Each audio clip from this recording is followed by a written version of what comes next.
Ok.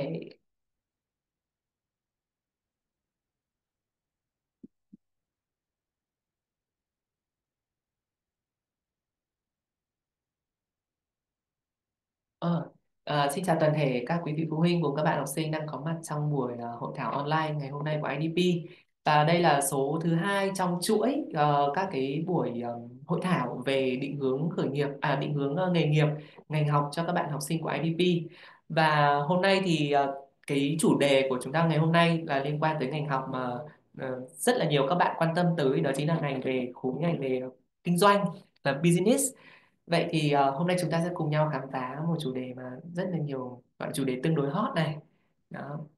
Trước tiên thì mình xin giới thiệu qua một chút dành cho những bạn nào lần đầu tiên tới với IDP.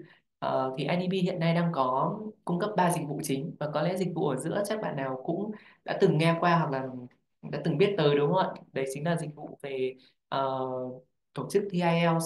Thì IDP hiện tại là một trong hai đơn vị đồng hành tổ chức kỳ thi IELTS tại Việt Nam, với cơ sở vật chất vô cùng hiện đại này. Chúng mình có các kỳ thi ở trên giấy, trên máy, với số lượng lịch thi rất là đa dạng và địa điểm thi thì rộng khắp cả nước.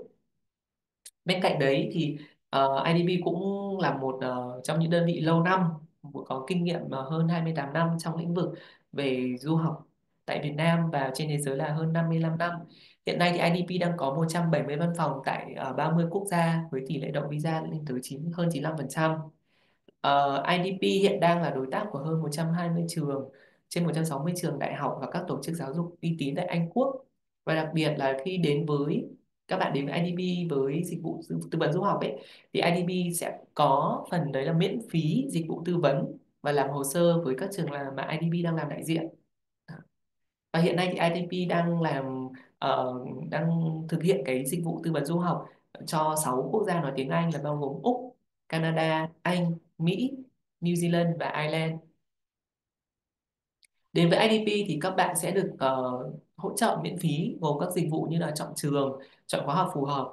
Sau đó IDP sẽ hướng dẫn các bạn nộp hồ sơ xin nhập học và nộp hồ sơ xin học bổng. Và hiện tại ở UK thì đang có những cái mức học bổng vô cùng hấp dẫn, thì mình sẽ chia sẻ ở phía sau.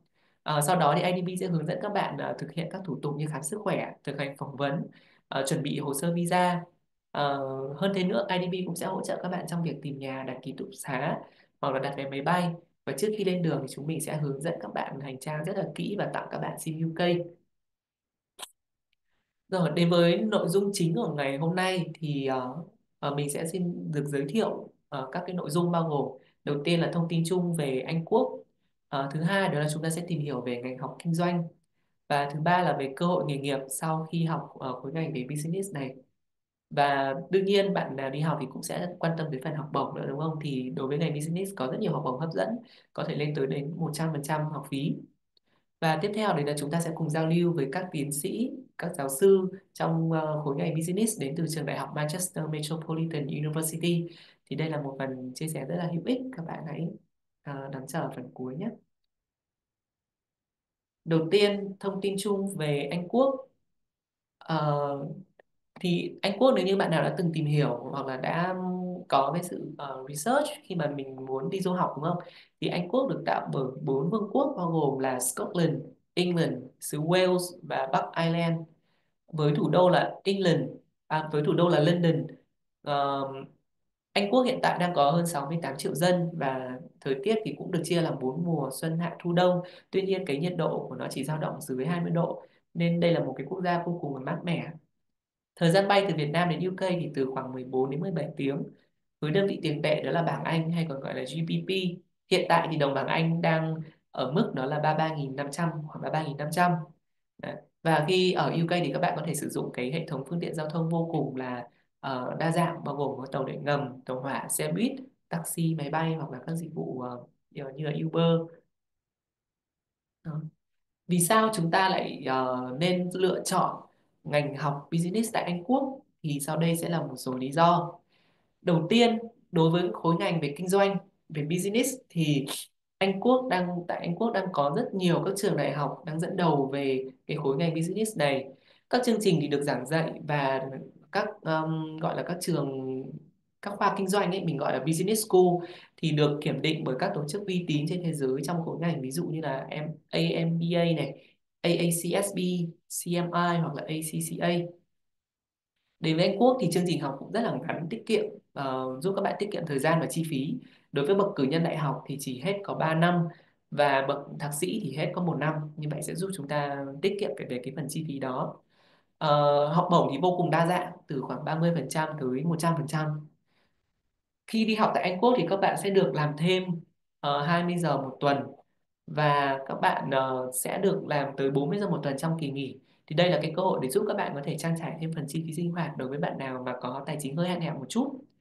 Đặc biệt hơn, đây là một cái chính sách vô cùng gọi là hấp dẫn đối với các bạn sinh viên quốc tế, đó là các bạn sẽ có cơ hội ở lại làm việc từ 2 đến 3 năm sau tốt nghiệp, không giới hạn hành nghề, không giới hạn số lượng. Đây là cái chính sách graduate visa vô cùng hấp dẫn dành cho các bạn sinh viên quốc tế. Tổng chi phí du học Anh sau khi đã trừ học bổng chỉ còn dao động khoảng 650 đến 850 triệu một năm thôi. Và đặc biệt khi đi Anh thì các bạn sẽ có cơ hội được đi du lịch vòng quanh châu Âu. Sau đây mình sẽ có một cái video nho nhỏ về cái ngành học business ở UK, chúng ta cùng vào xem nhé. If you've got a brain for business, you recognize the best possible stuff in the UK. We're a nation of entrepreneurs.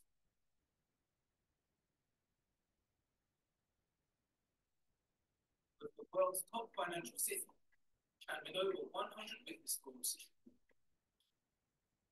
you can count on the best possible business model to learn and break your law. Whether you want to be a captain of industry or just be your own boss, start developing the skills and instincts you need right here.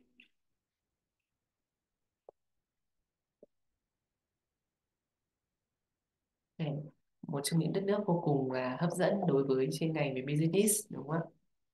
Vậy thì khối ngành kinh doanh là gì hay khối ngành business là gì, thì chúng ta sẽ cùng nhau giải đáp ở đây.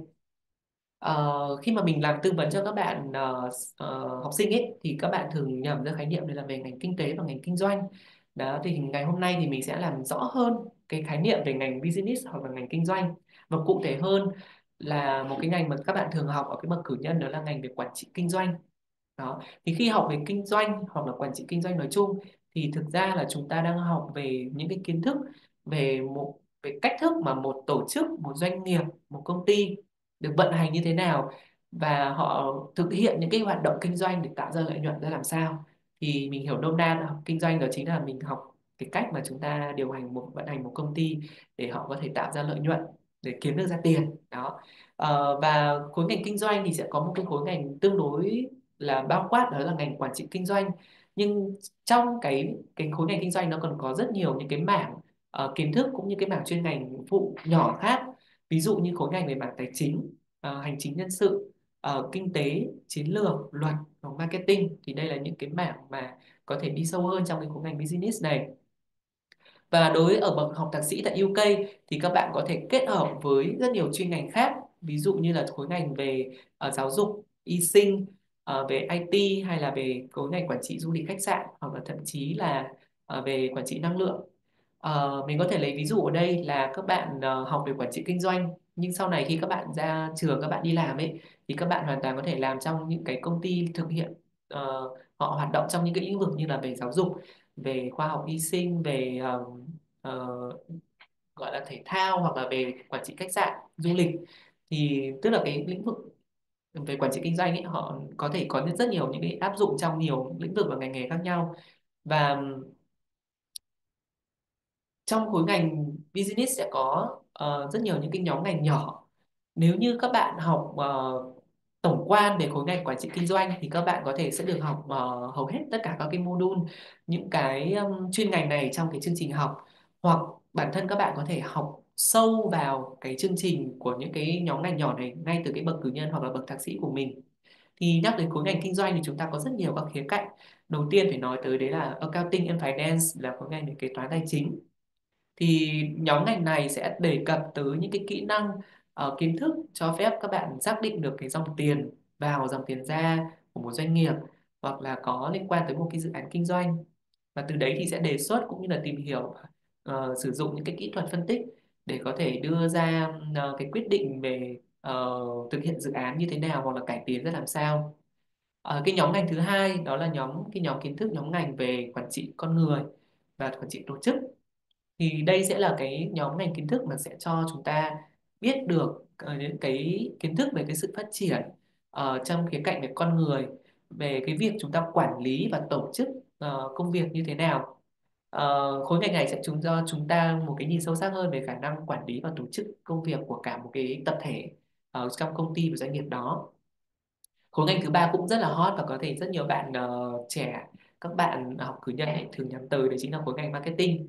Thì nhắc đến marketing thì là chúng ta sẽ được học những kiến thức mà được đề cập tới cái việc là xem xét này, nghiên cứu về những cái thay đổi trong nhu cầu của khách hàng bằng các cái sản phẩm và dịch vụ, và ờ, chúng ta tìm ra những cái giải pháp dành cho khách hàng, từ đó thì đưa ra những cái chiến lược kinh doanh để có thể thúc đẩy được cái phần doanh số của công ty. Chúng ta cũng có một cái khối ngành hiện nay cũng đang khá là hot, đấy chính là về Business Analytics, có nghĩa là về phân tích kinh doanh. Thì khối ngành này sẽ giúp các bạn có được kiến thức để nắm được cái nguyên tắc trong phần kinh tế này, phân tích dữ liệu, và từ đó chúng ta có thể sử dụng những cái dữ liệu đó để mô tả, hiểu được hành vi của người tiêu dùng, của nhà sản xuất, và nói chung hơn đấy là hoạt động kinh tế, và từ đó có thể phát triển được cái hoạt động kinh doanh của mình. Và một cái mảng nữa đó là về supply chain, đó chính là về chuỗi cung ứng hoặc là về hậu cần ấy, về logistics. Thì cái nhóm ngành này sẽ cho chúng ta kiến thức về cấu trúc này, tổ chức những cái chuỗi của tổ chức chuỗi cung ứng, bao gồm những cái hoạt động như là hậu cần, mua sắm, vận chuyển hàng hóa, và cũng như cái tầm quan trọng của việc duy trì cái dòng hàng hóa, cũng như là trao đổi thông tin trong việc cung cấp các cái giá trị qua hệ thống phân phối trong nước cũng như toàn cầu. Thì đây là 5 cái nhóm ngành chính mà các bạn sẽ được học trong những cái khối ngành về business, có thể là tổng quan về business là quản trị kinh doanh, hoặc là đi sâu vào trong từng cái ngành này chúng ta cũng có những cái chuyên ngành nó đi sâu hơn đó. Vậy thì đối tượng nào các bạn sẽ là những người mà phù hợp với cái nhóm ngành quản trị kinh doanh, hoặc là những cái nhóm ngành trong cái khối kinh doanh này? Thì đầu tiên về phẩm chất chúng ta sẽ nhìn thấy ở gọi là phía bên trái đấy ạ, thì sẽ có một số cái phẩm chất hoặc là một số cái tính cách mà sẽ phù hợp với các bạn mà theo học cái ngành này. Thì để mà học về khối ngành quản trị kinh doanh thì có lẽ đầu tiên, cái phẩm chất đầu tiên chính là leadership, đó là năng lực lãnh đạo. Leadership không chỉ đơn giản là lãnh đạo một nhóm người, mà bản thân các bạn leadership, các bạn leader, các bạn quản lý được cái công việc của chính mình cũng có thể được coi được tính leadership này. Thì leadership rất là quan trọng trong cái khối ngành kinh doanh, khi mà các bạn, đặc biệt sau này các bạn muốn gọi là phát triển bản thân lên ở cái cấp độ quản lý. Cái yếu tố thứ hai đó chính là về communication, là cái kỹ năng, những cái phẩm chất về khả năng giao tiếp. Thì trong kinh doanh đúng không ạ, thì có rất nhiều các cái khía cạnh, các cái nhóm ngành nghề, và chúng ta sẽ cần phải có cái kỹ năng giao tiếp để chúng ta có thể trao đổi thông tin giữa nội bộ nhân viên, nội bộ ban quản lý, và giữa công ty với lại khách hàng đó. Cái thứ ba, sorry, mình bị nhầm một chút. Ờ, cái kỹ năng thứ tư đấy là kỹ năng về problem solving, đấy là về kỹ năng về quản trị và giải quyết vấn đề. Thì đây cũng là một trong những kỹ năng rất quan trọng khi mà chúng ta theo học cái ngành về kinh doanh này, vì đặc biệt là trong khi kinh doanh ấy, môi trường kinh doanh là một môi trường vô cùng năng động và sẽ liên tục phát sinh những vấn đề về những cái câu chuyện về kinh doanh, những cái bài toán chiến lược. Thì những bạn nào mà có cái kỹ năng gọi là giải quyết vấn đề tốt thì cũng sẽ có thể phù hợp với cái nhóm ngành kinh doanh này. Kỹ năng tiếp theo đấy là data driven. Đấy chính là một cái phẩm chất mà dành cho những bạn nào mà yêu thích về mặt con số.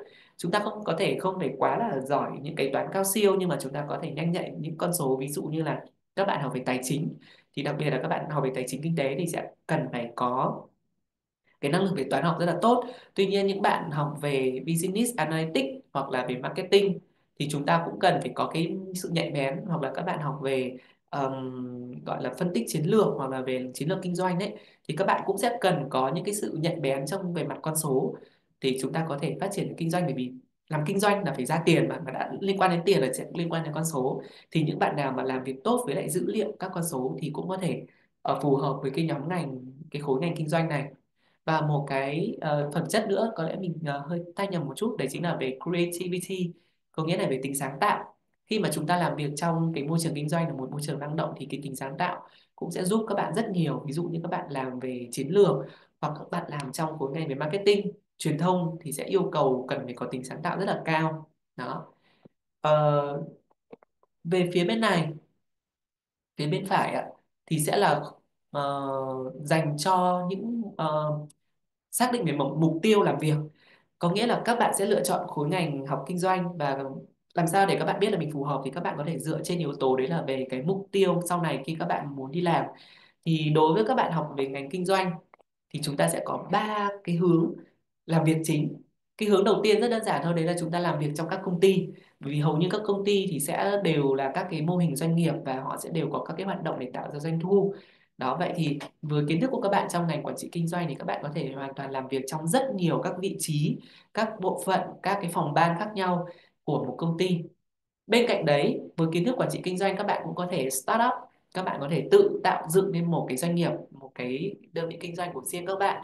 Ờ, và ngoài ra thì các bạn có thể làm việc trong lĩnh vực đấy là các bạn làm giảng dạy, làm giáo viên, hoặc là đi theo con đường học thuật. Thì các bạn có thể thấy là gì ạ? Với ba cái nhóm mục tiêu này này kết hợp với những cái phẩm chất ở đây cần có cho cái ngành về gọi là quản trị kinh doanh, thì các bạn sẽ có thể xác định được là ở vậy thì mình muốn làm cái ngành đó trong tương lai, và mình cần học cái ngành business này ở bậc cử nhân đại học hoặc là bậc thạc sĩ hay không. Đó. Và mình cũng giới thiệu cho các bạn một cái công cụ giúp các bạn có thể gọi là làm một cái bài test để biết được rằng là tính cách của mình, cái suy nghĩ của mình, cái kiến thức của mình có thể phù hợp với cái nhóm ngành nghề nào. Thì đó chính là cái trang web là ucas.com, và các bạn có thể tham khảo cái đường link mình có để ở đây là ucas.com careers quiz. Các bạn có thể liên hệ với các anh chị tư vấn viên của IDP để được gửi cái đường link này để các bạn có thể làm các bài test đó nhé. Thì mình sẽ biết được là mình có phù hợp với cái nhóm ngành, hoặc cụ thể hơn là cái chuyên ngành nhỏ nào trong cái khối ngành kinh doanh hay không. Đó. Đối với chương trình về khối ngành kinh doanh ở Anh Quốc thì chúng ta sẽ có một số cái yêu cầu đầu vào như sau. Đối với các bạn mà đang học cấp 3 mà chúng ta muốn vào bậc đại học, đúng không ạ? Thì các bạn sẽ cần có học cần các bạn sẽ cần phải học chương trình A-level, đây là chương trình tiêu chuẩn. Ngoài ra, những bạn học chương trình thường thì các bạn sẽ cần học qua chương trình dự bị là Foundation hoặc là International Year One. Và đặc biệt là cái chương trình International Year One này nó chỉ có kéo dài 3 năm.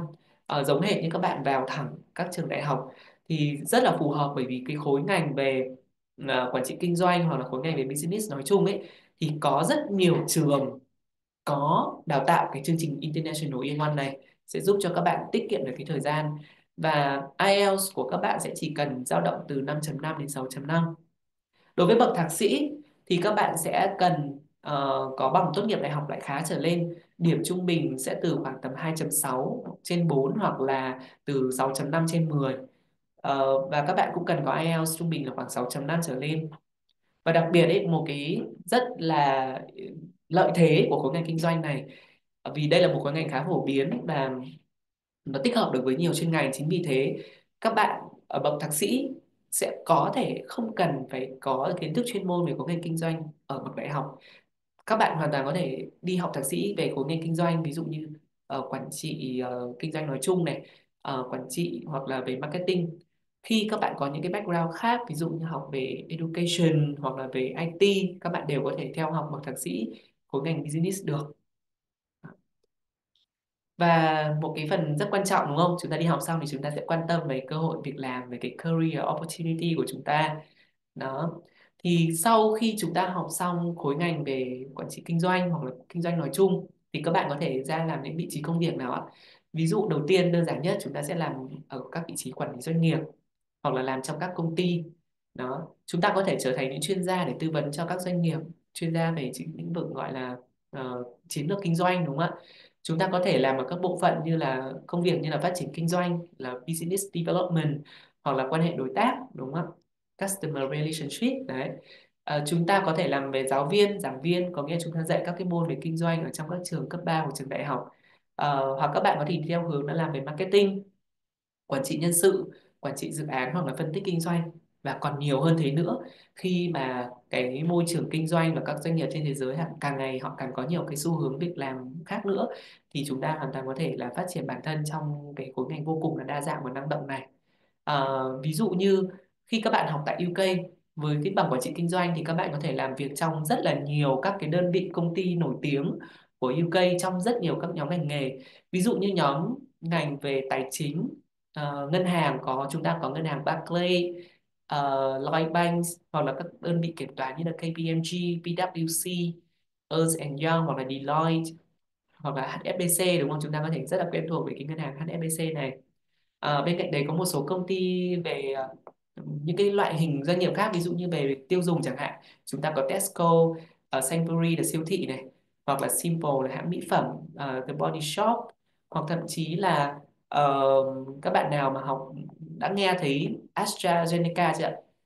Là cái đơn vị mà cung cấp vaccine cho chúng ta trong cái thời kỳ Covid ấy, thì đây là một cái công ty về lĩnh vực khoa học, đúng, về y sinh, thì chúng ta cũng hoàn toàn có thể làm việc trong công ty này với cái tấm bằng về business. Đó. Ờ, và cái cơ hội việc làm nó còn đến từ cái visa sau tốt nghiệp, như lúc nãy mình có nói. Thì sau khi các bạn tốt nghiệp ở bậc đại học hoặc bậc thạc sĩ, bậc cử nhân đại học hoặc bậc thạc sĩ, thì chúng ta sẽ được apply cái visa là graduate visa, cho phép các bạn ở lại khoảng 2 năm sau khi các bạn tốt nghiệp. Và đây chính là cái cơ hội để các bạn tìm kiếm việc làm trong 2 cái năm này. Nói về học bổng khi du học đối với ngành business thì có rất nhiều các cái quỹ học bổng ờ, lớn dành cho các bạn trong cái khối ngành này. Ví dụ như ở trên đây mình có thể kể tên nhanh một vài trường có học bổng cao, ví dụ như là trường University of Glasgow với học bổng lên tới 10.000 bảng. Ở University of Bristol có học bổng lên tới 100%. University of Liverpool có học bổng từ 7.500 đến 50%. Trường Southampton cũng có học bổng dành cho khối business là từ 10.000 đến 100%. Trường Birmingham cũng có học bổng dành cho trường khối ngành business từ 50% đến 100%. Trường Essex có học bổng tới 5.000, và trường Huddersfield cũng có học bổng tự động lên từ 3.000 đến 4.000. Đó, thì có rất nhiều những cái học bổng rất là hấp dẫn dành cho khối ngành business. Cụ thể hơn nữa, các bạn hãy liên hệ với các anh chị tư vấn viên của IDP để được hướng dẫn nộp hồ sơ, cũng như là chúng ta chuẩn bị cho những cái bài luận học bổng nhé.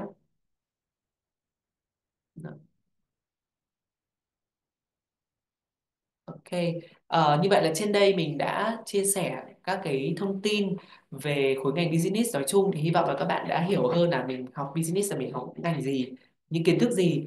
Trong khối ngành business thì có những nhóm ngành nhỏ nào, và cái cơ hội việc làm trong cái khối ngành này ở Việt Nam cũng như là tại UK, đúng không ạ? Và để đi sâu hơn nữa, để hiểu rõ hơn nữa, thì hôm nay mình đã mời tới IDP chuyên gia, đó chính là các cô giáo sư tiến sĩ từ trường Business School của trường đại học Manchester Metropolitan University. Thì sau đây các cô sẽ chia sẻ những cái kiến thức về khối ngành business, cũng như là giới thiệu qua về trường để các bạn có thêm những cái thông tin cụ thể hơn nữa về khối ngành này nhé. Một xíu mình sẽ xin phép chuyển slide.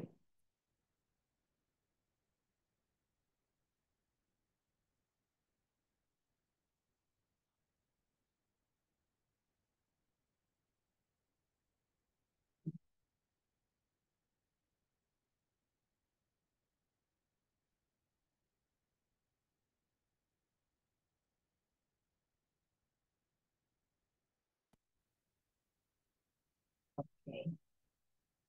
So you can just click on here. Just on this one. Yes.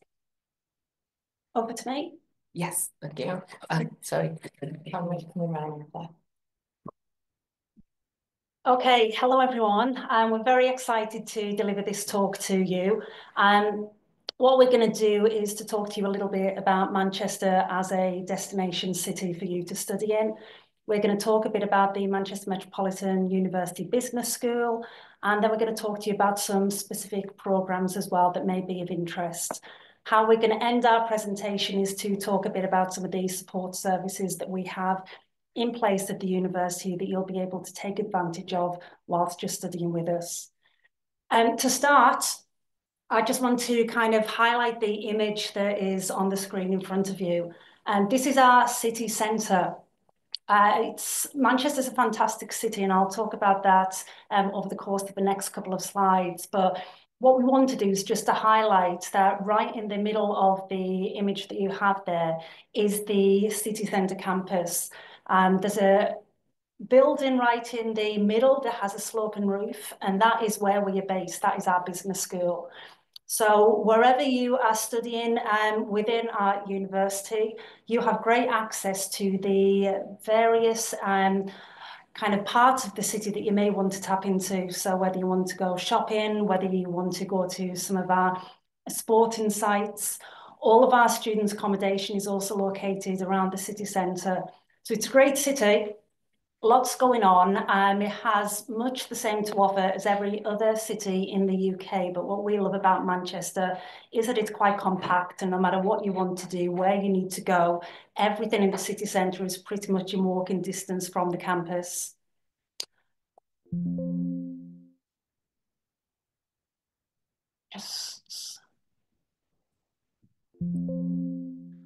So that's myself. You can see me on the screen.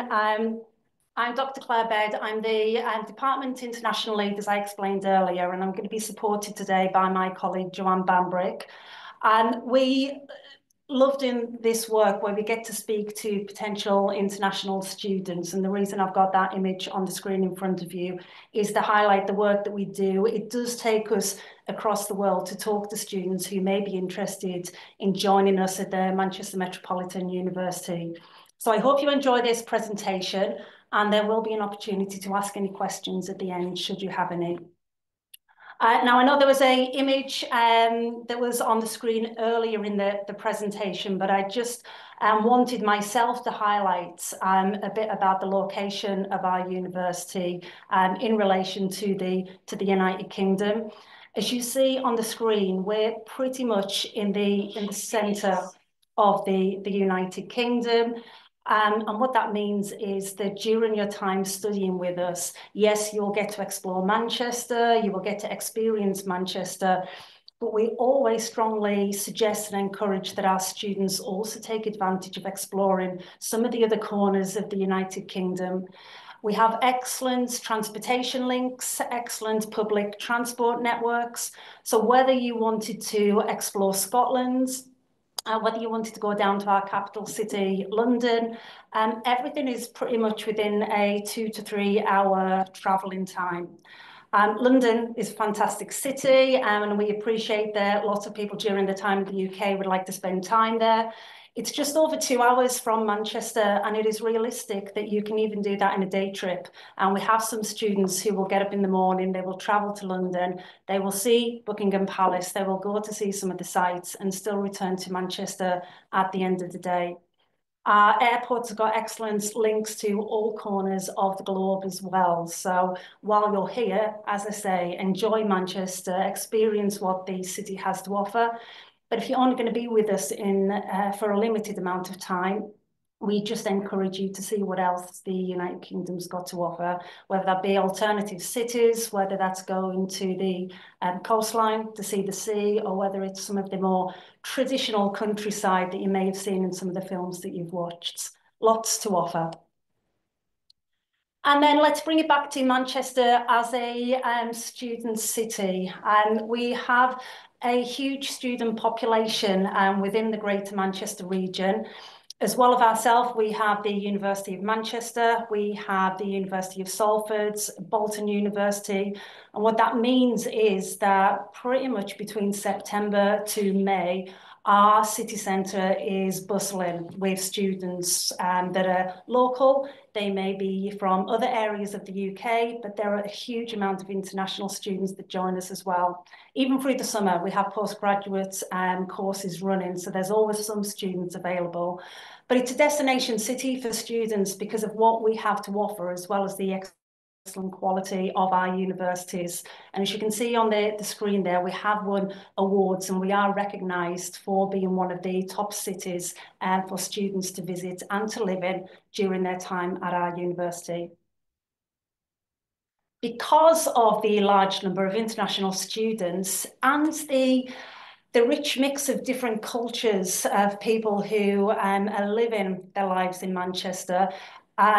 The surrounding areas, as well as the city centres, have really built up. We're a really international city, and that's recognised in lots of different areas, lots of different aspects, whether that be the music scene that we have in Manchester. We have bands from all over the world coming to and play their music. We have restaurants across Manchester. The image you can see is our Chinatown, which I forget the exact number, but we've got a huge amount of Chinese and Oriental restaurants based there. But whatever the cuisine that you want to try, it's pretty safe to say that we will have some form of restaurant within the city centre or outer regions that you will be able to go and experience this. So there's lots going on, and we've really tapped into this rich influx of individuals that are coming to live their lives in Manchester.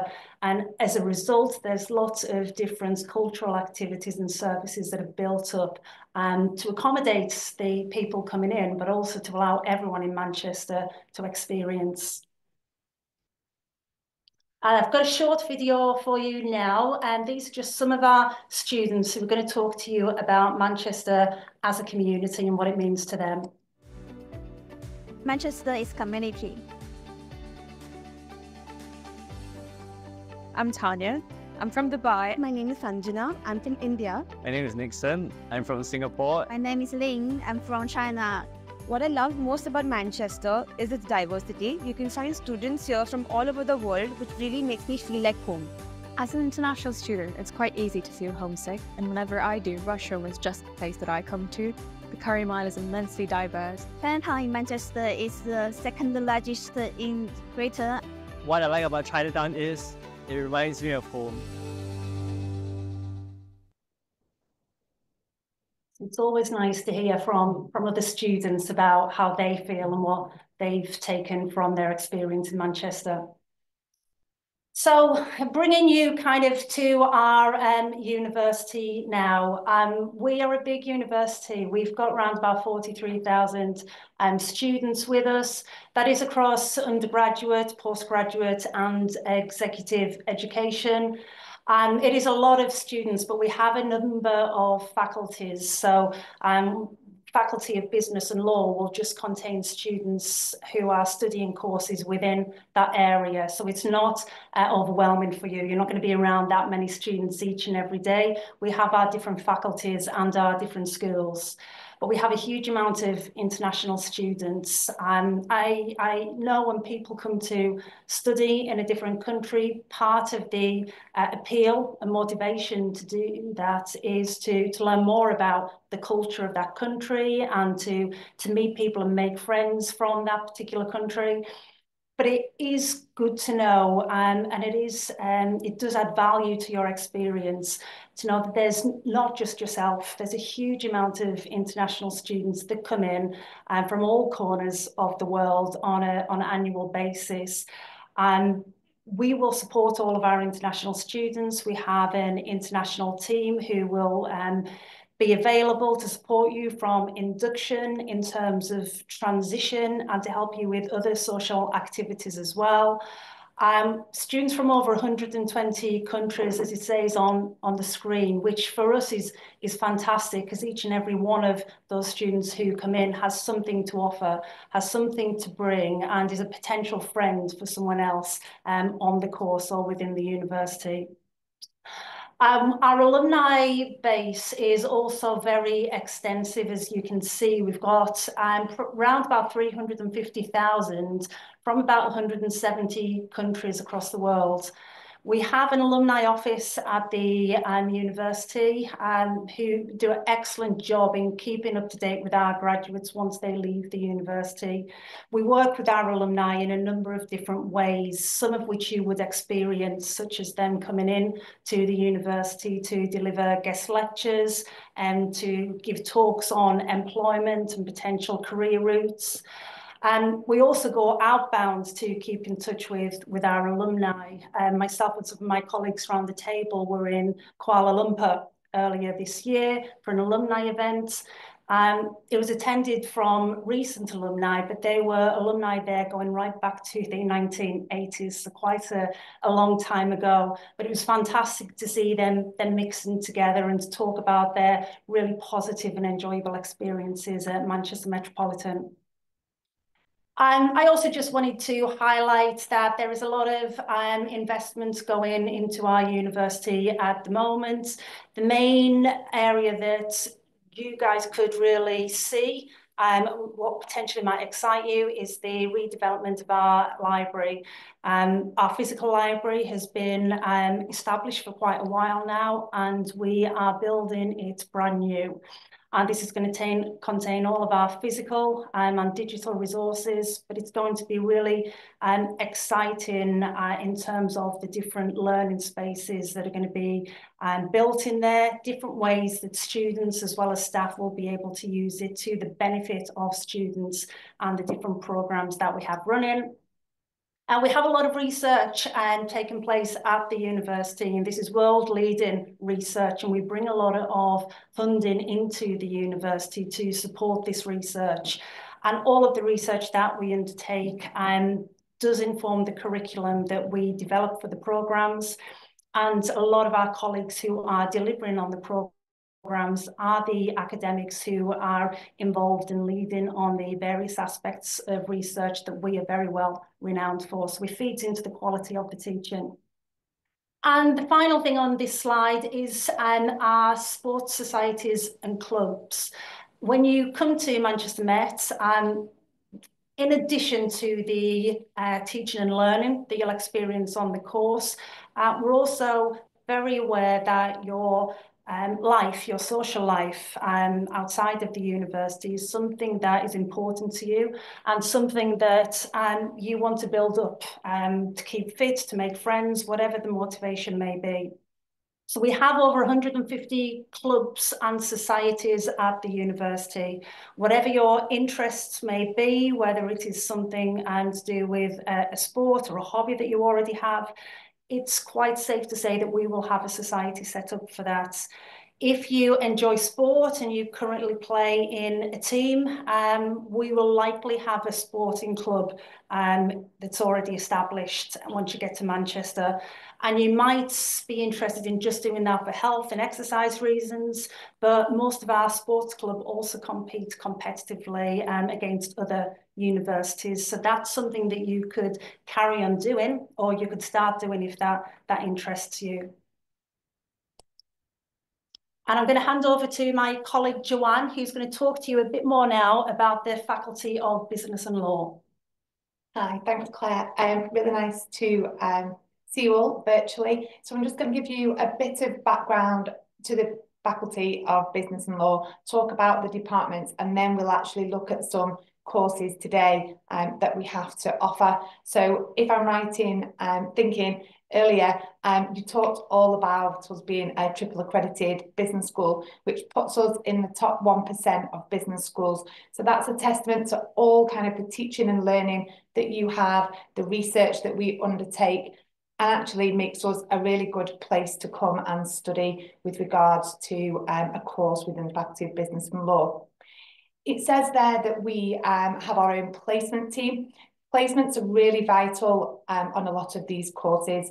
So we have a dedicated placement team that will advertise those opportunities for you. They are there to support you, to help you do that, to show you what's on offer, to look at your CVs and how you can improve on those. One of the things that we actually talk about is the skills that you have. It's better to fill your CVs with those skills and those opportunities to help for your placement. We also, to help with that, do lots of employability events within the Faculty of Business and Law. We have a whole week that's dedicated to employability within kind of the semester one. In semester two, that turns more into a go global and international opportunities. We also have industry guest speakers, which we have on campus. These can be anywhere from the UK. We also have international speakers as well. So a lot of the departments will organise field trips. I'm based within the Department of Finance and Economics. So we have taken students down to London to see the financial district there. Our performance, people and performance department have taken them to Manchester City Football Club, which is always a great place to visit as well.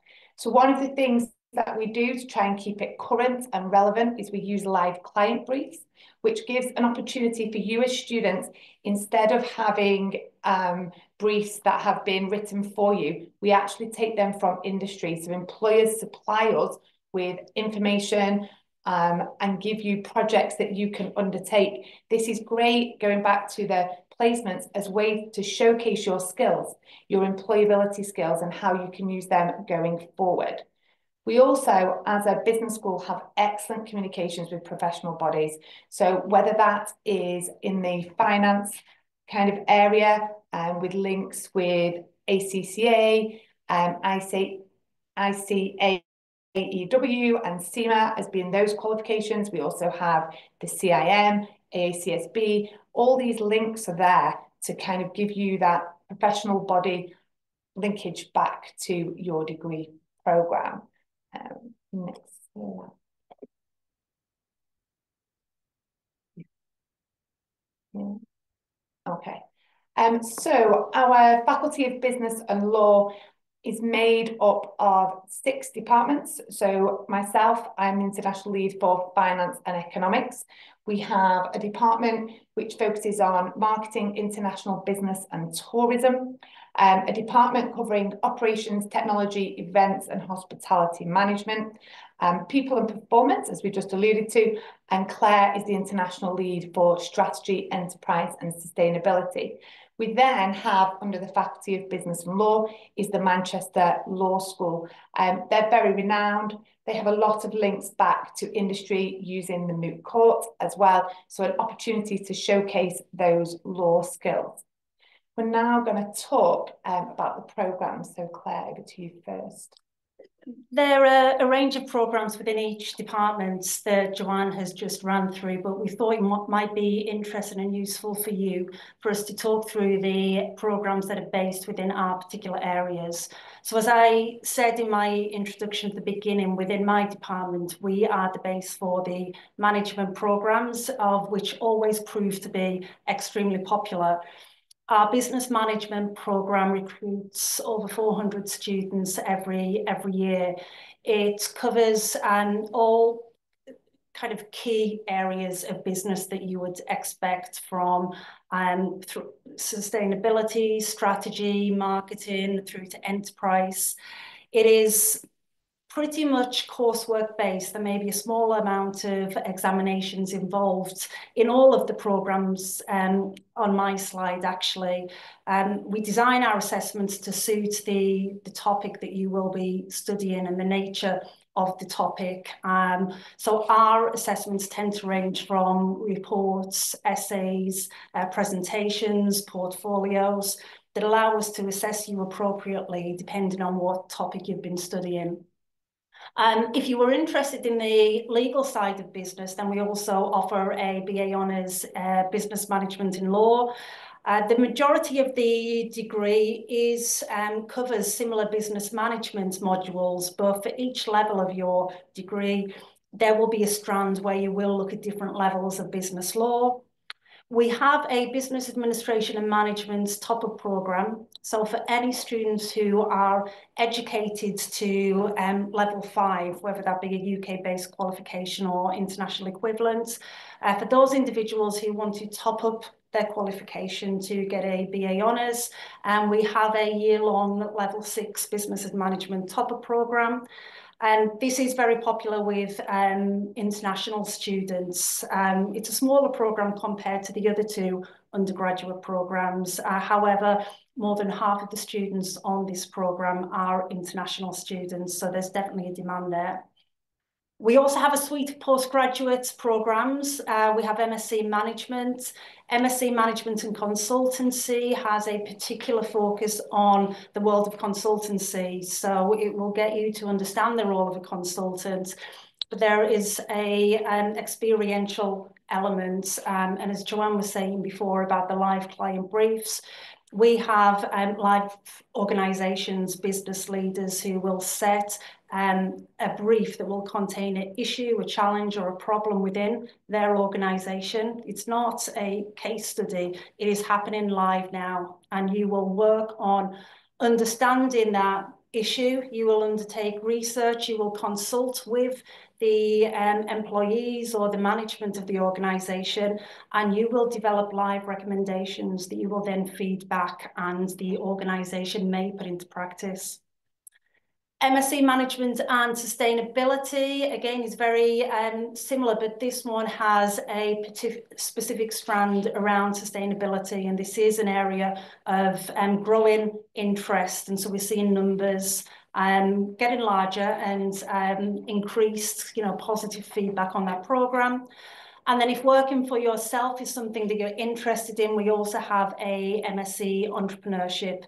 So like management and consultancy, you will learn more about entrepreneurship and understand some of the processes and what it means to be an entrepreneur, but there is that experiential aspect, and you will be able to work on developing a new business venture, either individually or as part of a group, and you will be able to launch during your time on the programme.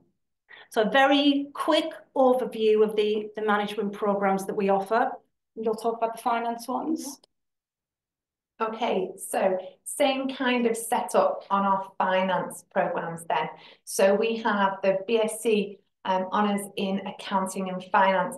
This operates over 3 or 4 years, depending if there's a placement there, and covers the two main routes of the exemptions in ACCA or the exemptions for SEMA. There is also a non-exemption route. So if you decide that you started accounting and finance and those aren't the areas that you want to go into, there is a non-exemption route. What I suppose is a good thing to note here is because of those exemptions, it's also a lot of examinations as well. So for each unit, there are exams. We then have the BSc in Banking and Finance. This covers kind of 3 areas. You have that investment management, the likes of JP Morgan, Morgan Stanley. We then have retail banking, talking about HSBC, Barclays, and then there's a financial planning strand within there as well. We've then got the BSc Honours in Financial Management, which is the same as the programme that Claire was talking about. It's a top-up programme. So you've completed to level 5 and you can gain access to that programme to top up to your degree. That's a mix of business and accounting units. It gives you that holistic approach as opposed to financial management, a bit more understanding than if you just kind of at the financial side than just doing the business management top up. So then we come on to our host of postgraduate programs. So we have our MSc in Finance. So it's looking at finance overall, an overarching view. If you are more on the accounting side, you could do the MSc in Accounting and Finance. Then we have our hugely popular MSc in Financial Technology, FinTech, as it's well known for. It has some programming, some coding in there, as well as looking at those kind of financial aspects and then taking that up with a dissertation as well. So new to the market for September 2025 is the MSc in Sustainable Finance. So this is looking at the use of ESG and how that kind of impacts those investment decisions that you make, a real kind of new to the market product that is, again, will be very popular with overseas students. Moving on. And how you will experience kind of the teaching and learning at our institution. You will engage in a mixture of lectures, seminars, and workshops. So some of your lessons will be in large lecture theatres where your tutors will be delivering a lot of information for you around particular theories or concepts. They will be followed up with seminars that will have more interactive group activities where you will get to think about and engage in tasks that will help you to further deepen that understanding and knowledge that you have started within the lectures. We also run some sessions as workshops, so your lectures and seminars are kind of integrated into one. These tend to be our more experiential units that we offer. Classroom activities, discussions, pre-session reading, pre-session preparation and worksheets. There are a lot of different ways that you will engage with the curriculum on your programme. How we keep all this together is through our virtual learning environment. So from day one, you will have access to our virtual learning environment, which is called Moodle. So all of your course materials, all information about pre-work or post-work, all assessments, information, assessment submission links are all included in this one online space. Lectures are recorded if their rooms there have the equipment available, and all recordings of lectures that are available are placed onto Moodle. So it's a kind of one destination place for you to go to ensure that you can keep up to work with everything that is happening on your programme. As I've said before, we have a variety of different assessment methods that we use. They're appropriate to the topics that you're studying, but they are designed to also meet real-world needs. So if you are going to be going out into the business world, there are times when you may need to write a report to present some information to some specific individuals or boards. So having a report type assessment can help you develop those skills and prepare you for it. When you go into employment, there are likely going to be times where you have to pitch an idea or present some findings or a strategy to people within the organisation. So we design for certain topics assessments that follow a presentation format to help you practice alongside of being assessed, but practice the skills of presenting, of public speaking, of time management, and lots of other things. So our assessments are carefully thought about, and they are designed to help develop specific skills as well as assess your performance and knowledge. Our typical week, it is most of our courses are full-time, and you will see whether it's full-time or part-time when you apply. But I just wanted to highlight that even for our full-time courses, it's not likely and very rare that you will be on campus from 9 o'clock until 5 o'clock every day, working day of the week. Instead, we have a combination of formal teaching and self-directed learning. So every hour that you spend in a lecture, seminar, or workshop, we would expect you to be doing the same equivalent or more outside of the classroom and self-directing your learning. And we support that. We would never just leave you to go and work things out for yourself. Instead, your teachers, through your classroom sessions and through Moodle, will direct you to the reading that you need to undertake, the research that you need to commence.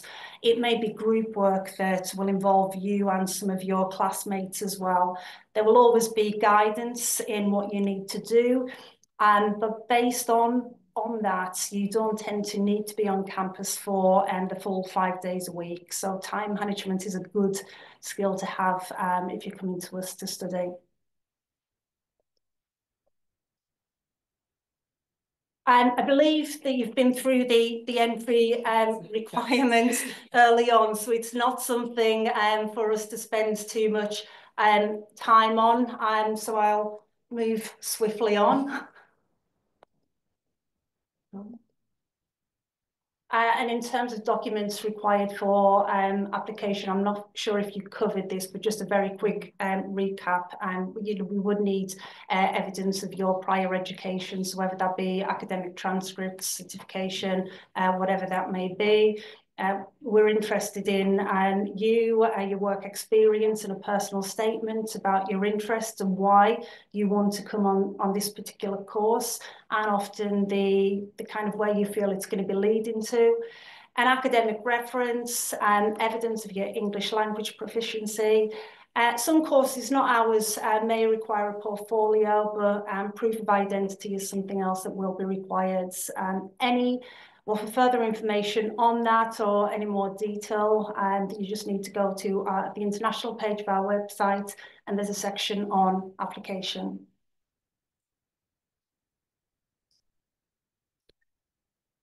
I just want to talk a little bit about employability, because we get questions right from day one of a student coming onto the programme about support within this area.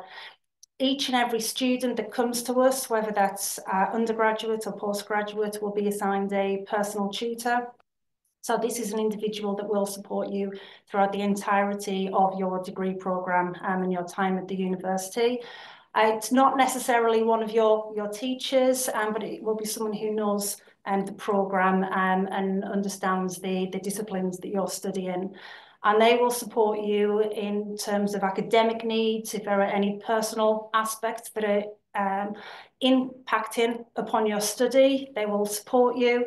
But they will also be there to provide guidance and to share that journey that you will have as you start to plan what your next steps will be once you leave university. And how they will do that will be to utilise the support offered by various other parts of the university. So we have student hubs that are located within every faculty. They tend to be on the ground floor of the buildings, and they are individuals who are based there who can offer support and advice in a number of different areas. We also have a digital student hub, so you can access all of the information that you may need to go to in person. All of that is online as well, if that is more convenient for you. We also work a lot with our careers service, who offer support in terms of all aspects of employability and kind of working out what career route is going to be best for you. As I said on one of my earlier slides, I gave you some figures on the amount of international students we have at Manchester Met, and we are well aware that even our home students, when they're planning their careers, they are wanting and they're planning and they're finding opportunities to work internationally. We know lots of our international students may want to return to their home country or go on to somewhere else to kind of start to build their careers. So all of our staff in these areas, all of our colleagues are well trained in supporting students in terms of developing their employability skills to suit international ventures. All of the skills that you will develop are transferable, and if you have needs and if you are wanting to develop and create opportunities for you in a particular area or a particular country, then that is something that our staff through the careers department and through your personal tutor, they can support you with. So it's not just UK focused, it's very much international focused if that's the kind of support that you need. Last thing I wanted to point out on that slide is jobs for students. So this is part of the university that offers paid work opportunities for students who are studying with us at Manchester Met. And that work can come in a number of different forms. It might be helping staff with some promotional activity. It might be that we have a conference on campus and we might need help signing people in or showing people where to go. Myself and Joanne, we both currently have international students working with us this semester. They're working up to 10 hours a week and they're getting paid for this to help us out. And each week they are undertaking different tasks. It might be doing research. I've got them planning events, accompanying visits with other international students. So it's a great way to earn a little bit of extra money if you want to, but it's also a great way to meet other people and to get some work experience that will look great and complement your CV as well.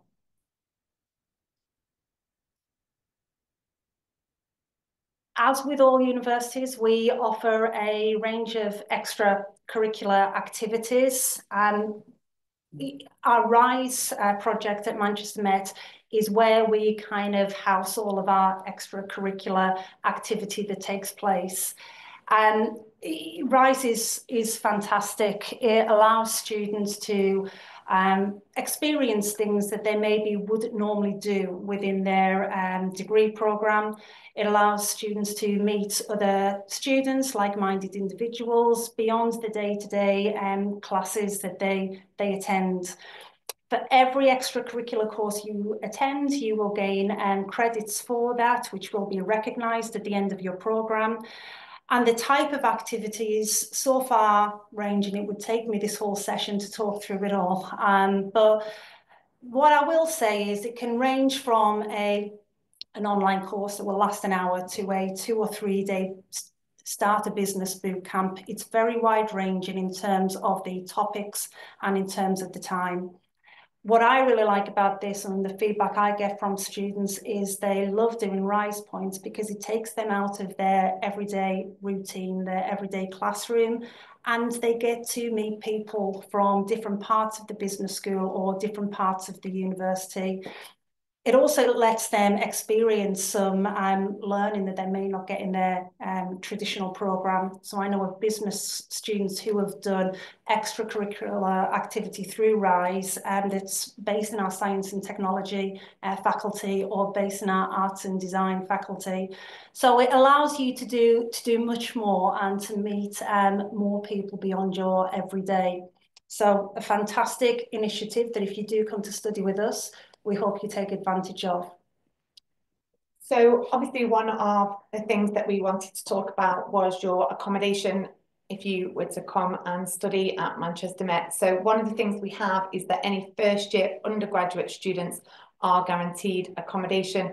Now that is within either university owned accommodation or the university works with private providers to give the same kind of accommodation. So it's still kind of flats with ensuite or shared bathrooms, but it's just to kind of make sure that we have enough. And any student that does apply, we would kind of, for our courses, we would ask them to kind of book accommodation as soon as you can.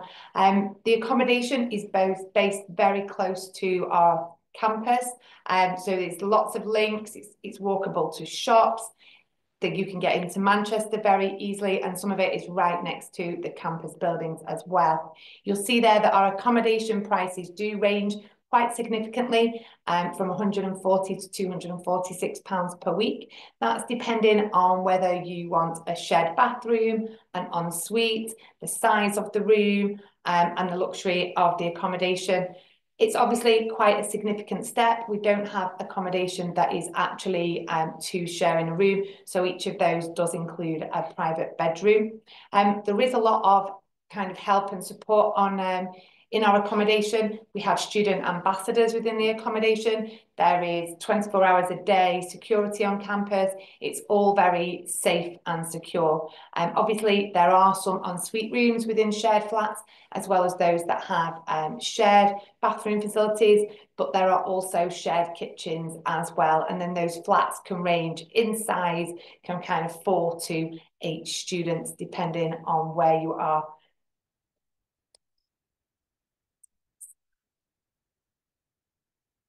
So this is just a little bit of an example about the cost of living. Obviously, we talked about accommodation and how much that costs per week. And obviously those costs are for this academic year from 24-25. But they're kind of a guide for you for next year. Obviously, there's items that you're required as shopping, you know, food and toiletries. What I will say is, like anywhere in the world, there are lower priced supermarkets and there are much more luxuriously priced supermarkets with all the brands. So there is definitely something for everyone. While there is an element there of household bills, it's worth noting that in kind of accommodation that is provided by the university, or that where we work with private providers, those costs are actually included. It's only if you go into private accommodation that they would generally sit as an extra. There's obviously mobile phones, you might all have one now. You may pay for insurance, but obviously that is a cost to consider when you spend your time in Manchester. And then finally, clothes, shoes and accessories. I would say probably our winters are a lot colder in Manchester, so you probably need things on the jumper side, but generally, you know, it's worth budgeting all those when you are coming across.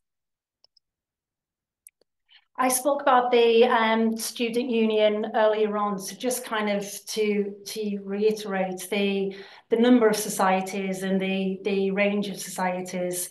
Most of our societies run regular social events as well, and so it's a nice way to get out and meet people and to explore some of the areas of Manchester. And we've got students who have come looking for particular societies that haven't been in existence. And it's worth pointing out that our student union and these societies are all student-led. So if you do come to us and you find that your particular interests, the society isn't represented, then absolutely what you should do is speak to the student union and potentially set one up for yourself. We're always very keen to expand and build on that 150. I also mentioned about the international office and the support they have for international students, and there will be social regular meetups for international students if that is something that you would enjoy. In the city centre itself, it's fantastic, and I often on presentations such as this like to point out that when I was 18 I came to Manchester Metropolitan University, and over 30 years I'm still here, and that's because it's a fantastic city to study, to live, to build your professional life and to enjoy yourself. And so if you do enjoy sport, we have world famous football teams, cricket teams, and there are competitive sporting teams of a variety of different natures that offer opportunities to go watch live sport across the city. Our music scene is legendary and historical and is still very popular and contemporary. And we have arenas that will allow you to go watch artists and bands and, 10,000 people in an arena, and to smaller venues. And then where we hold our graduation at the Bridgewater Hall, if you're interested to live classical music, then we have lots of recitals that will take place there. We've got lots of shopping in the city centre and just outside of town on the tram or a short bus ride away.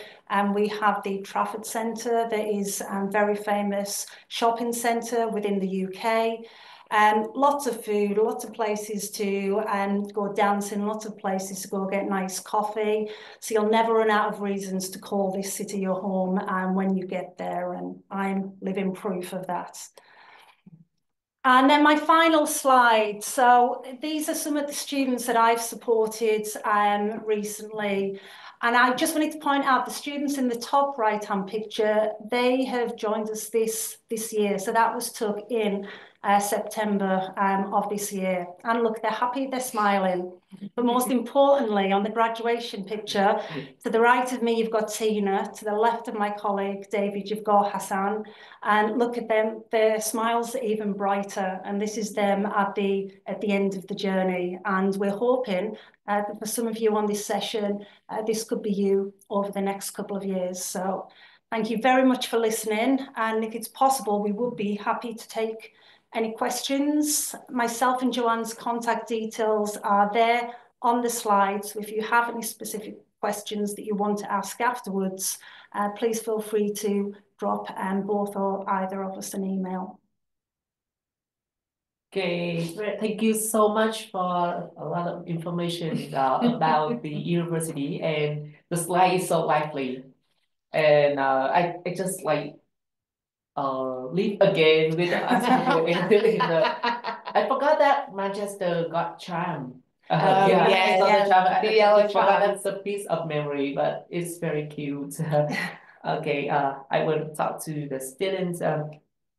Ok, như vừa rồi thì cô tiến sĩ Claire có trình bày cũng như là chia sẻ với các bạn rất nhiều kiến thức về các cái chuyên ngành về khối ngành business ở trường Manchester Metropolitan University.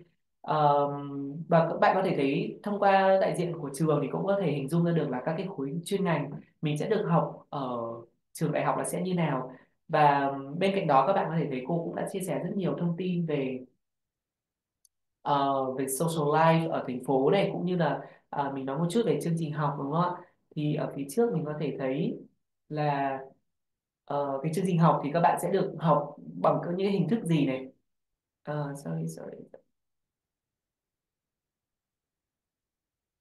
Đây, các bạn có thể thấy là mình được học bằng các cái hình thức gì thông qua các cái hình thức học khác nhau, ví dụ như là học qua hệ thống Moodle. Moodle is a platform like a student portal. Yes, yes, to learn, right, đúng rồi. Thì trường có cái hệ thống Moodle là cái cổng học tập online trực tuyến dành cho các bạn. Và bên cạnh việc các bạn sẽ tham gia những cái lớp học ở trong các phòng học này, có các cái phòng audio hoặc là visual capture, hoặc là các bạn có thể học online. Bên cạnh đấy thì các bạn sẽ thấy một chút nữa là gì, thời gian học cái khối ngành business thì thường sẽ kéo dài khoảng 3 đến 4 ngày một tuần thôi, và cũng không phải là học cả ngày. Bên cạnh đấy các bạn sẽ được khuyến khích tự học rất là nhiều. Và đặc biệt đấy là nội dung của chương trình business thì sẽ rất là thực tiễn. Cách thức đánh giá sẽ được dựa trên những cái hình thức mà các bạn sau này sẽ được đi làm trực tiếp khi mà các bạn ra trường ấy, các bạn bắt đầu đi làm tại các doanh nghiệp. Thì những kỹ năng như là về làm report, presentation thì các bạn cũng sẽ đều được học tập và rèn luyện khi mà còn học ở trong trường. Thì cái khối ngành business này rất là hay vì các cái kiến thức thực tế sẽ vô cùng là thiết thực, và nó rất là thực tiễn. Khi mà các bạn được học, các bạn sẽ được học một cách rất là practical đó. Okay. Trên đây là một số cái hồ sơ về cái cách thức để mình nộp hồ sơ tuyển sinh cho trường, thì cái này các anh chị IDP sẽ hướng dẫn các bạn kỹ hơn nhé. Trong phần chat thì mình có thấy câu hỏi của bạn Hà. Bạn có hỏi về chi phí sinh hoạt ở đây, thì đây chính là cái phần mà cô cũng vừa chia sẻ. Các bạn có thể thấy chi phí sinh hoạt một tháng nó sẽ dao động khoảng tầm dưới 1.000 bảng. Trong đó tiền nhà thì chỉ khoảng tầm 600 một tháng, đúng không? Khoảng dao động khoảng 600, thêm 100 tiền thêm khoảng 150 tiền sinh hoạt các thứ nữa, thì nó sẽ rơi vào tầm 700 đến 800 bảng một tháng thôi. Thì đây là một cái mức chi phí tương đối là rẻ tại thành phố Manchester, là một thành phố lớn của Anh Quốc. Và các bạn có thể thấy cái thành phố lớn mà, cho nên cái nhịp sống ở đây nó rất là rộn ràng, đúng không? Và có rất nhiều các cái hoạt động văn hóa cũng như là các cái tiện nghi. Và đặc biệt trong trường thì có cái hội union là sinh viên đấy, thì cũng rất là support cho các bạn học sinh. À, ok, các bạn có thêm câu hỏi gì cho các cô trong buổi ngày hôm nay liên quan đến ngành business không nhỉ? Các bạn có thể đặt vào trong phần chat nhé. Hiện tại thì chúng ta vẫn còn có bạn Hà và bạn Phúc này. Cảm ơn các bạn vẫn đang ở lại đến những giây phút cuối.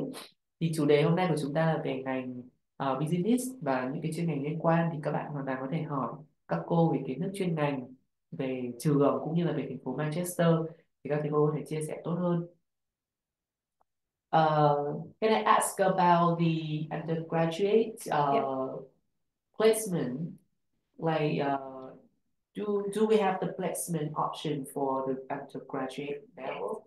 So it would be the year insert into year 2 and year 3. Yes, yeah. So you do want 2 years, then you go on placement, then there's a final year. And for that placement, the emphasis is on the student finding that. So we don't give you the placement. The student needs to apply for the placement. So you would send your applications. There is a lot of work with the placement department. You apply for all the opportunities that are available, and then you would go through a recruitment process over probably a period of about 4 or 5 months to gain that placement.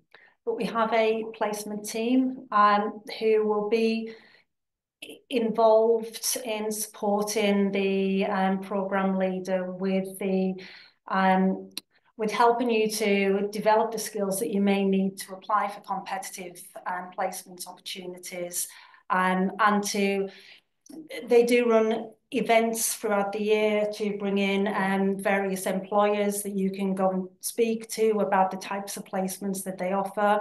It's a great opportunity to speak to the employers, and you can learn a lot about what they're looking out for. So, as Joanne said, it can be competitive to be successful in these opportunities. We find the more preparation that you put in, the more chances of those successes. So the students that we have that come to our placement fairs and chat to employers and work with our placement team on developing their skills in interview techniques or CV writing, for example, and they tend to be the students who are more successful. So our advice is take advantage of the support that's on offer, because there is plenty of it. That's cool. Okay. Đây các bạn, là mình quay lại một chút cái slide này thì mình vừa hỏi các cô về cái placement year là một cái lựa chọn mà dành cho các bạn có thể đi thực tập trong quá trình đi học, và đấy sẽ là một năm extra thêm, và trường sẽ có rất nhiều cái support để cho các bạn có thể tìm kiếm được cái cơ hội thực tập, và thường cơ hội thực tập sẽ được trả lương nhé. Do we have the placement option for the PG? It can be differ from program to program. So for the postgraduate programs within my departments, there is the option of doing a year placement, so with internship, which follows directly on from the program. So they would complete the masters in 1 year, and then they would do the industrial placements in the second year. We have 2 intakes for our postgraduate programs, September and January, but the option of doing the internship as the year placement, that is only applicable for the September intake. We don't offer that for the January intake. I don't know if it differs in with yours. No, I mean, it's not something that we do very much of a placement after. It would be standard practice, though, to complete the full masters within those kind of 12 months. There would obviously be options to go and have industry experience following that, but it wouldn't be in the middle. Yeah, and I think to add, I think what's important on the postgraduate level, a lot of our postgraduate students actually do what we call a 100-hour internship during their studies.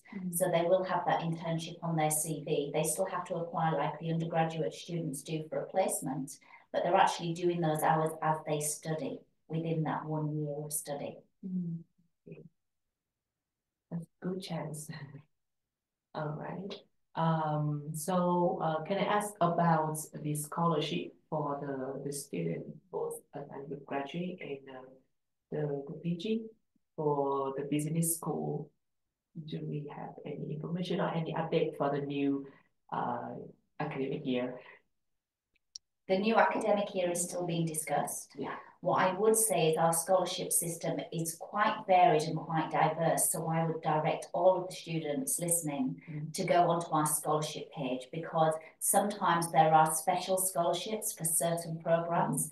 There are general scholarships, but we also have the Chancellor and Vice Chancellor scholarship, which are directed at the undergraduate students.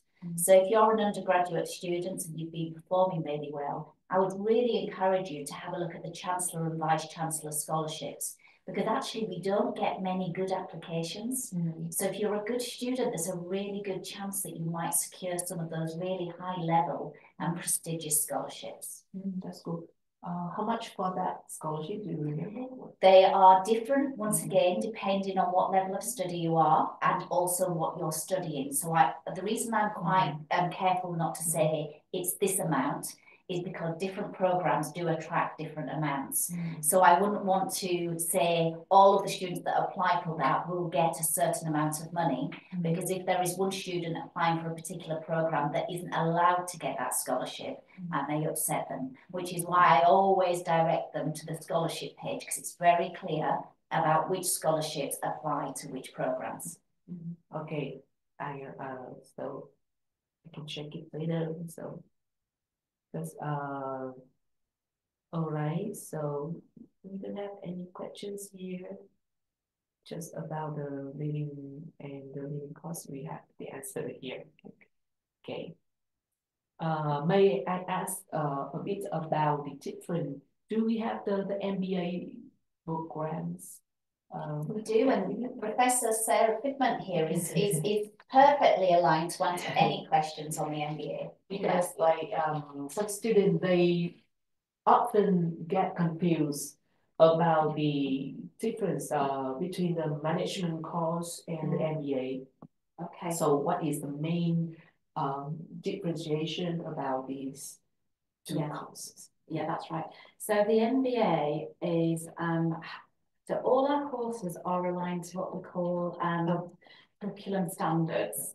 So they are set so that the curriculum that a student is studying has a kind of, it's like a national footprint, and it's called a QAA benchmark statement. So an MBA is actually aligned to an MBA benchmark statement, and a management degree is aligned to a business management QA benchmark statement. And really the difference is an MBA is equipping somebody to develop strategic leadership capability. So they understand how to manage all of the functions within a business, but then it's also about them as a person. And they tend to be people doing an MBA that have some degree of management experience. So it can be somebody that's already owning their own business and they are wanting to take their skills and expertise to the next level.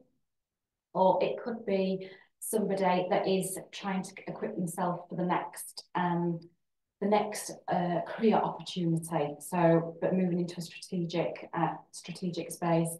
Our current MBA portfolio at Manchester Met is delivered over a 2-year programme, and it's delivered through something called a high flex model. That's quite a contemporary way of delivering a programme. So students can come and spend some time in Manchester and have in-classroom learning along with their peers. But then we have some students that are wanting to have that experience basically virtually. So they will be in a room in a proper high flex space, and they'll experience the learning that way. And then sometimes they'll sort of come into Manchester or learn online. But there is a requirement they have to do some learning in person, because as part of that journey, they will have things like coaching. So we have experienced coaches that will work with those individuals, and they'll go on cultural experiences in Manchester, or they may even go into sort of in different industries to have different industry experiences. So that is our MBA offer. It's a 2-year part-time option, although we are expanding our MBA portfolio. So a couple of examples so in the next academic year, we are looking to launch a full-time global MBA. And then we are also looking to launch an MBA in sports and entertainment. But we are currently in curriculum design of those 2 new programmes. So an MBA is broader and wider than a specialist master's, because it gives that whole holistic positioning around business and being a successful leader and manager. And I think to add, what's important for students to know is the MSc management. As long as you have a 2-2 qualification or equivalent, whatever your international equivalent is, it's a conversion course, so any student can join that course. Whereas the MBA, you do have to have that work experience on your CV. Yeah. It's typically 3 years work experience. Yeah. And is it had to be the management level of working experience, or just need to have the 3 years of working experience? It typically has to be a graduate level. So doing a graduate level role for 3 years. But obviously we would work with every applicant to understand. So it would be an interview process just to make sure that they have the composite sort of competence to come onto the programme. But we would look at each individual case and do that through sort of an application process with an interview. Because what we wouldn't want to do is take people onto the MBA programme and then not sort of feel out of their depth, if that makes sense. So yeah, we'd have to be very careful that we weren't bringing people through and for them not to succeed in that programme, because it is, as I mentioned, quite a holistic approach to business management and business leadership.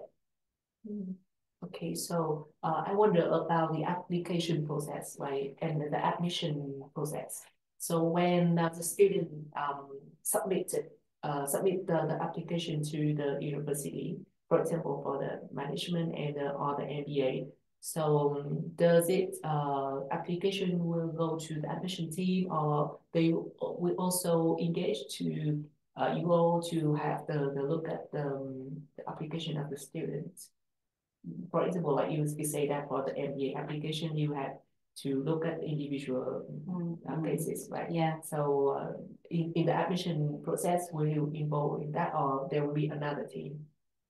We have a central admissions team, so any application would go through the central admissions hub.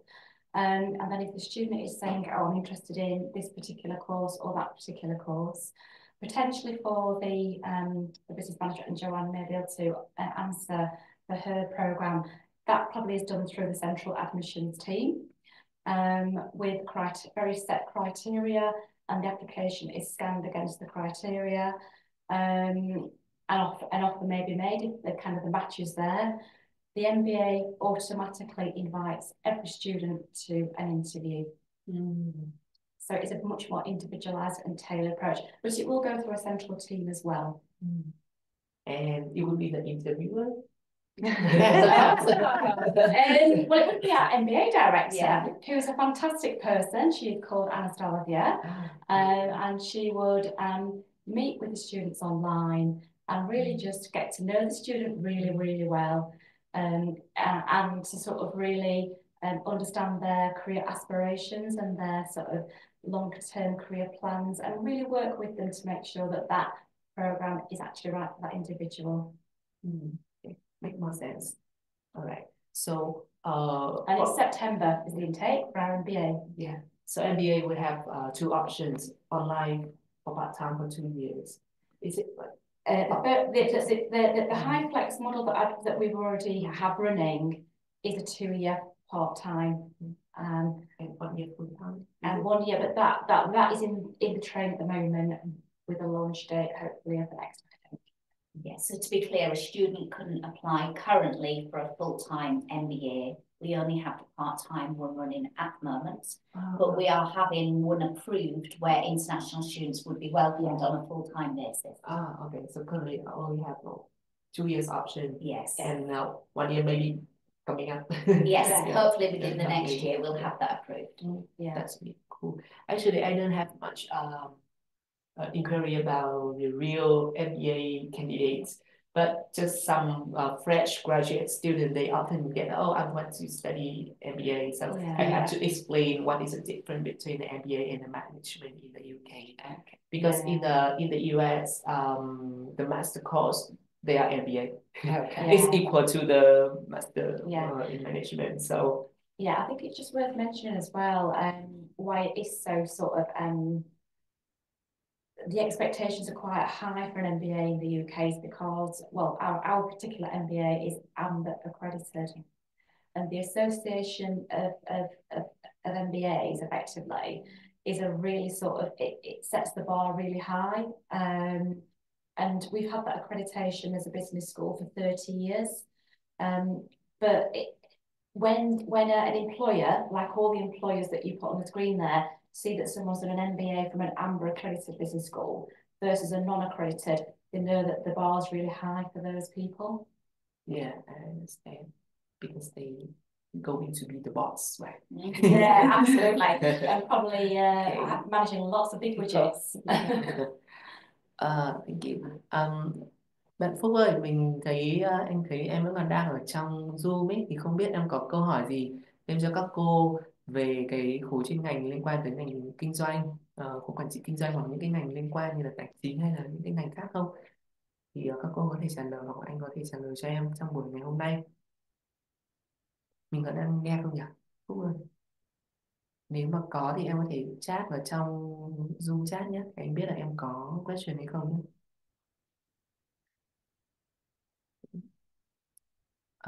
Còn nếu như Phúc không còn câu hỏi gì, ok, thank you em.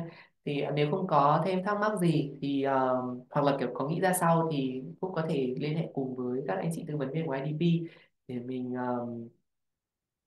cụ thể là anh có thể anh sẽ có thể giải đáp thêm sau cái buổi ngày hôm nay nhé. Thì hy vọng là cái buổi chia sẻ ngày hôm nay của IDP và các cô về cái chương trình business của trường thì cho các bạn cái nhìn sâu sắc hơn, và mình đã thấy được rõ ràng hơn những cái thông tin về khóa học, về ngành học business là gì, ngành học là gì này, mình sẽ được học những khối chuyên ngành gì. Có những ngành học nào ở những trường đại học, ví dụ như trường Văn Met thì sẽ có những khóa học này ở bậc cử nhân và bậc thạc sĩ, đúng không ạ? Và cái cách thức học là gì, các cái chương trình học sẽ được thiết kế làm sao, cách thức kiểm tra đánh giá, và rất quan trọng hơn là gì, đấy là về employability, có nghĩa là về cơ hội việc làm sau khi chúng ta học xong cái ngành học đó. Và cái cơ hội để chúng ta có thể đi thực tập và làm việc tại các công ty là như thế nào.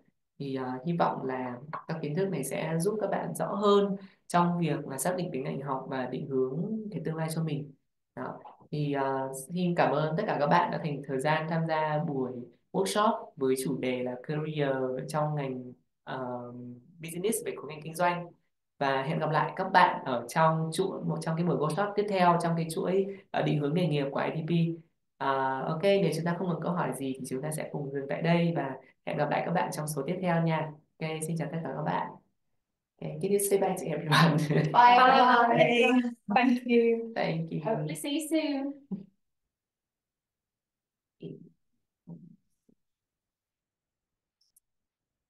Ok, cảm ơn Phúc nha. Thank you em. Bye bye.